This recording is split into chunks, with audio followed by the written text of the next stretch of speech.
Bonjour, c'est mercredi, notre petite conversation hebdomadaire.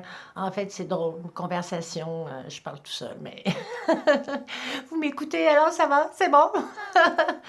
Écoutez, ce matin, je suis un petit peu moins bubbly parce que hier, j'avais mon injection de Rituxan, qui est une injection que je vais avoir aux 2 mois pendant 2 ans. Ça, c'était la deuxième. C'est pas de la chimiothérapie, c'est un des produits qui parle aux lymphomes directement, puis qui leur dit tch, tch, reste dodo, tranquille, on veut pas te voir la face. L'effet est assez. Hmm, en fait, impressionnant, c'est-à-dire que j'avais l'impression qu'un gros truck vous passe dessus, pas une fois, 2 fois, 50 fois. En fait, il me passe dessus depuis hier, puis il est pas parti encore, et il passe encore. Mais bon, avant ce produit-là, ils injectent une dose assez massive de Benadryl, là, genre pour faire endormir un cheval. Alors ça, j'ai encore l'effet aussi, boire beaucoup d'eau pour essayer de flusher tout ça hors du système, mais oui, j'avoue que à partir des yeux jusqu'au haut de mon crâne, là, j'ai l'impression d'être dans une boîte. Et puis, ben c'est ça, en tout cas. Mais on se plaindra pas. Hein? Alors, officiellement, j'ai eu mon diagnostic de rémission à 99,9%.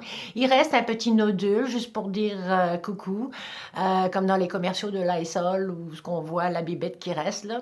Bon, ben là, mon petit nodule dans l'omoplate, près de l'omoplate du côté droit, puis le médecin est très confiante. Elle dit, regarde, avec le Rituxan, ça devrait l'éliminer quand même. Donc, on est sur la bonne route. Tout va très bien de ce côté-là.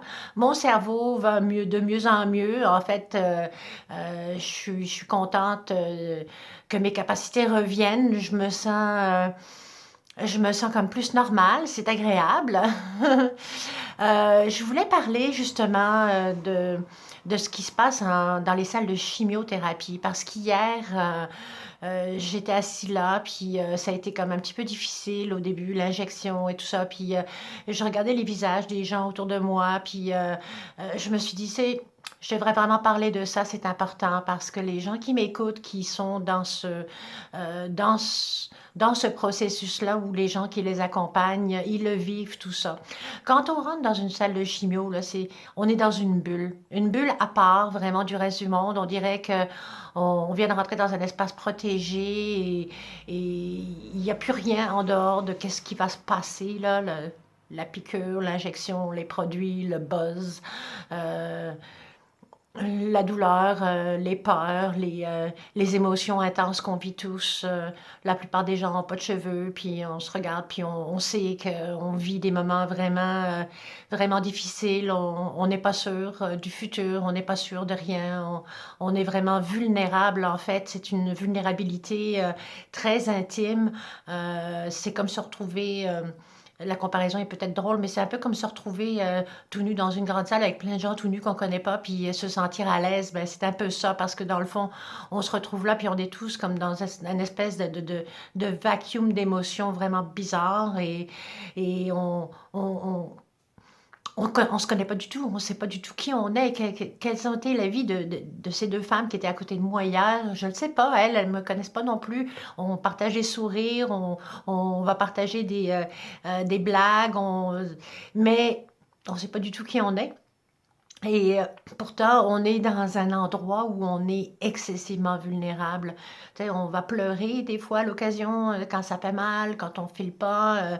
Je sais que pour moi, les injections, c'est toujours extrêmement pénible. Mes veines sont complètement mortes, sont sclérosées là, comme à l'os.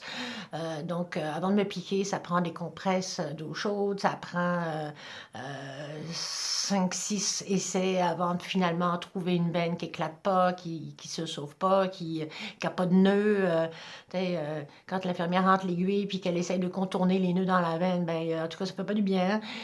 Finalement, ça se fait, puis phew, OK, on passe à d'autres choses. Après ça, ben, des fois, moi, dans mon cas, je réagis au produit, le Benadryl, qui est un produit qui, normalement, devrait m'aider à ne pas réagir sur les autres produits. Ben, celui-là, je réagis à ça en premier. Après ça, je réagis à l'autre aussi. Mais bon, enfin, éventuellement, ça se passe. Hier, on a été chanceuse parce que à cause de qu'est-ce qui arrive avec ma fille Tova et son audition à la voix.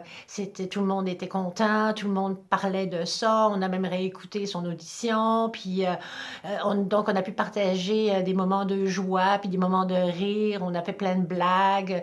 Ça a permis d'alléger un petit peu l'atmosphère. Du coup, j'ai parlé beaucoup justement de mes vidéos sur YouTube. J'ai parlé de quelque chose dont je ne vous ai pas parlé encore, mais j'ai écrit un livre. J'ai terminé mon manuscrit cette semaine. Il est en édition présentement et puis il devrait être publié prochainement. C'est un livre qui traite de ce sujet-là, mais vraiment toujours sur un plan très, très positif. Le après, le guide du survivant, dans le fond, c'est vraiment le cancer dans ta face, là. C'est vraiment ça, avec tous des bons trucs. Euh, J'en ai parlé beaucoup et c'était l'audience parfaite parce que ces gens-là vivent exactement ce dont je parle dans le livre et j'ai donc eu une validation directe de la part de personnes qui vivent ça directement, même le personnel soignant qui était vraiment excité, puis trouvait que c'était vraiment génial comme idée, puis mon point de vue également. Donc je suis très très heureuse, je suis excitée de vous en parler aujourd'hui. Ça s'en vient très prochainement. Alors à suivre et j'espère que vous allez m'encourager. Achetez ce livre, lisez-le, puis profitez-en. De toute façon, il est bon pour tout le monde. Euh, les, euh, les philosophies que j'exprime à l'intérieur de cet ouvrage-là sont des philosophies qui appartiennent à tous, qu'on ait le cancer ou qu'on ne l'ait pas. Ce sont des choses de base là, qui nous permettent d'être des meilleures personnes, des plus belles personnes, d'avoir une plus belle vision de la vie en général. Euh, Écoutez, je pense que pour aujourd'hui, je vais arrêter ça là parce que je file pas full 100%. Euh, donc, je vous reparle mercredi prochain.